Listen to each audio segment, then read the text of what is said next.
নমস্কার বন্ধুরা, ভ্রমণের চ্যানেলে আপনাদের সবাইকে স্বাগত জানাই। আজ আমি বানাবো আলু দো পেঁয়াজা। চলুন বন্ধুরা, তাড়াতাড়ি দেখে নিই।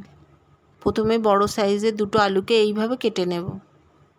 কড়াই গরম হলে তেল দিয়ে কড়াইতে আলুগুলো দিয়ে দেব। আলুকে ভালো করে ব্রাউন করে ভেজে নেব। ব্রাউন করে ভাজা হয়ে গেলে প্লেটে তুলে নেব। একটা বাটিতে দই, লাল লঙ্কার গুঁড়ো, হলুদ, জিরে গুঁড়ো, ধনে গুঁড়ো, চিকেন মশলা, চাইনিজ মশলা দিয়ে সবাইকে ভালোভাবে মিশিয়ে নেব।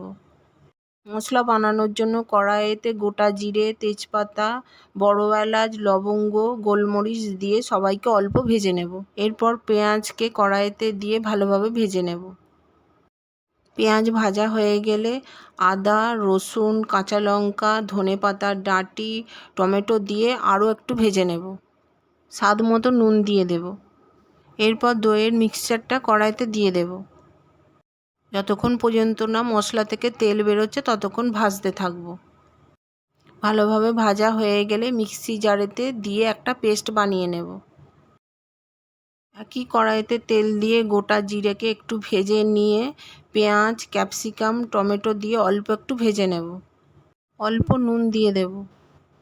ভাজা আলুগুলো কড়াইতে দিয়ে একটু নাড়াচাড়া করে নেব। যে পেস্টটা বানিয়েছিলাম সেটি কড়াইতে দিয়ে একটু ভেজে নেব। অল্প কুসুম গরম জল কড়াইতে দিয়ে দেব। ফুটে ঘন ঘন হয়ে গেলে গ্যাস বন্ধ করে দেব।